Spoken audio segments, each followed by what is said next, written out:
Hi friends. Crypto കറൻസിയെ കുറിച്ചും block ചെയിനെ കുറിച്ചും പറയുന്ന കാലഘട്ടം കഴിഞ്ഞു. കാരണം അത് ഏകദേശം ഒരു 5-6 വർഷം മുമ്പ് നമ്മളുടെ അനേകായിരം ആൾക്കാരെ നമ്മൾ എന്താന്ന് പഠിപ്പിച്ചതാണ്.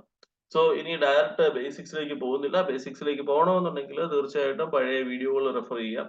എനിവേ നമ്മൾ ഇന്ന് ഡിസ്കസ് ചെയ്യാൻ വേണ്ടി പോകുന്നത് ഒരുപക്ഷെ ബ്ലോക്ക് ചെയിനിലെ തന്നെ ഏറ്റവും പുതിയ സെൻസേഷനായി വളർന്നു വന്ന 2021 ഒരു സെൻസേഷൻ NFT-കളെ കുറിച്ചാണ്. NFT-കളെ കുറിച്ച് ഒരുപക്ഷെ ഇന്ന് ആദ്യമായിട്ടാണ് നിങ്ങൾ കേൾക്കുന്നുണ്ടെങ്കിൽ NFT എന്ന് പറഞ്ഞു കഴിഞ്ഞാൽ നിങ്ങളുടെ എന്തെങ്കിലും ഒരു ആർട്ട് ഫോം, ഒരു ഫോട്ടോ, ഒരു ഇമേജ്, എനിത്തിങ് നിങ്ങൾ ബ്ലോക്ക് ചെയിനിലേക്ക് അപ്ലോഡ് ചെയ്യുന്ന ഒരു പ്രോസസ്സിനെ പറയുന്നതാണ് മിന്റിങ്. ആ മിന്റിങ് പ്രോസസ്സിന് ശേഷം ഉണ്ടായി വരുന്ന ഒരു ഔട്ട്പുട്ട് അതിനെക്കുറിച്ച് പറയുന്നതാണ് നോൺ ഫഞ്ചബിൾ ടോക്കൺ. നിങ്ങളുടെ കയ്യിലുള്ള ഒരു ഇമേജ് ബ്ലോക്ക് ചെയിനിലേക്ക് അപ്ലോഡ് ചെയ്യുന്നു. ഇന്ന് സിമ്പിൾ ആയി പറയാൻ സാധിക്കും. ഫഞ്ചബിൾ എന്ന് പറഞ്ഞാൽ റിപ്ലിക്കേറ്റ് ചെയ്യാൻ സാധിക്കാത്തത്, ഡ്യൂപ്ലിക്കേറ്റ് ചെയ്യാൻ സാധിക്കാത്തത് എന്നുള്ളതാണ് അതിന്റെ മീനിങ്. എന്ന് വെച്ചാൽ ഇതൊന്നേ ഉണ്ടാവുകയുള്ളൂ. വേണമെങ്കിൽ അതിന്റെ കോപ്പികൾ ആർക്ക് വേണമെന്നുണ്ടെങ്കിലും ക്രിയേറ്റ് ചെയ്യാം. പക്ഷേ ഇതിന്റെ ശരിക്കുള്ള അവകാശി ഒരാളായിരിക്കും. 2020 82 മില്യൺ US ഡോളറിൽ നിന്നും 2021 എത്തിയപ്പോഴത്തേക്കും NFT-യുടെ ട്രേഡിംഗ് വോളിയം ഇൻക്രീസ് ചെയ്തത് $17 ബില്യൺ ആയിട്ടാണ്. അതിനുശേഷം ഒരു സിഗ്നിഫിക്കന്റ് ഫോള് ശരിക്കും പറഞ്ഞാൽ സംഭവിച്ചതായിട്ട് നമുക്ക് കാണാൻ വേണ്ടി സാധിക്കും.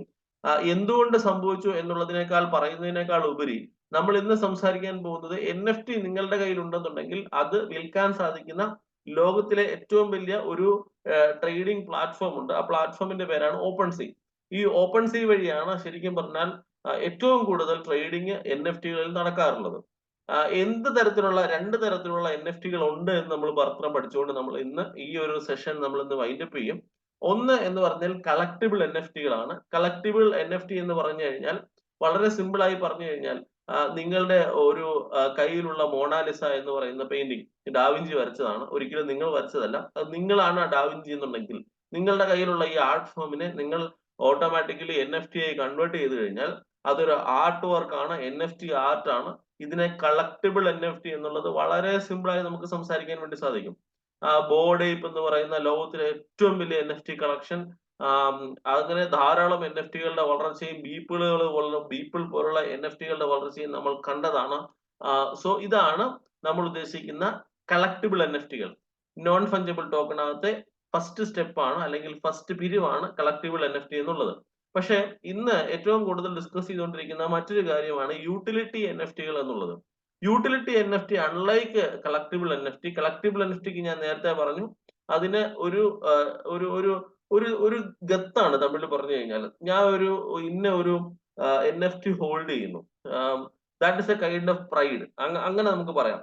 പക്ഷെ അതിനപ്പുറത്തേക്ക് അതുകൊണ്ട് എന്ത് ചെയ്യാൻ പറ്റുമെന്ന് ചോദിച്ചു കഴിഞ്ഞാൽ അവിടെ ഉത്തരവില്ല. ഇവിടെയാണ് യൂട്ടിലിറ്റി NFT-കൾ നമുക്ക് പ്ലേ ചെയ്യുന്നത്. യൂട്ടിലിറ്റി NFT അൺലൈക്ക് കളക്ടിബിൾ NFT ഇവിടെ ഇതിനെ കൊണ്ട് ഒരു കാര്യം, ഒരു യൂട്ടിലിറ്റി ചെയ്യാനുണ്ടാവും. ഉദാഹരണത്തിന് ഒരു ഗെയിമിംഗ് ടോക്കൺ ആവാം. ചിലപ്പോൾ നിങ്ങൾക്ക് നാളെ മൂവി ബുക്ക് ചെയ്യാൻ വേണ്ടി ഉപയോഗിക്കാൻ വേണ്ടി സാധിക്കും. അങ്ങനെ ധാരാളം ഇതിന്റെ പുറകിലുള്ള യൂട്ടിലിറ്റി ഉണ്ടെങ്കിൽ അതിനെ പറയുന്നതാണ് യൂട്ടിലിറ്റി NFT-കൾ. അപ്പൊ ഇന്ന് നമ്മൾ മനസ്സിലാക്കേണ്ടത് NFT-കൾ എന്താണെന്നുള്ളത് ചെറുതായിട്ട് നമുക്കൊരു ഐഡിയ കിട്ടിയിട്ടുണ്ട്. അതിനോടൊപ്പം 2 തരത്തിലുള്ള NFT-കളുണ്ട്. കളക്ടിബിൾ NFT and utility NFT. C ഇന്ന് നോക്കുകയാണെന്നുണ്ടെങ്കിൽ NFT മാർക്കറ്റ് ഈസ് ഡെഡ് എന്നാണ് പറയുന്നത്. 2024 തുടക്കത്തിൽ വരെ NFT മാർക്കറ്റ് ഡെഡ് ആണ്. ഒരുപക്ഷെ 75ഓളം ബിഗ് പ്രോജക്റ്റുകൾ ഉണ്ടായിരുന്നുണ്ടെങ്കിൽ അതിൽ 70ഓളം പ്രോജക്റ്റുകൾ NFT-കൾ ഇന്ന് ഡെഡ് ആണെന്നാണ് പറയുന്നത്. അങ്ങനെയെങ്കിൽ അതിനൊരു കാരണം ഉണ്ടാവും. ആ കാരണം എന്താണെന്ന് നമുക്ക് വരാൻ പോകുന്ന സെഷനുകൾ ഡിസ്കസ് ചെയ്യാൻ വേണ്ടി പോവാണ്. വളരെ ഇമ്പോർട്ടന്റ് ആയ ചില സെഷൻസ് ആണ് ഇനി വരാൻ വേണ്ടി പോകുന്നത്.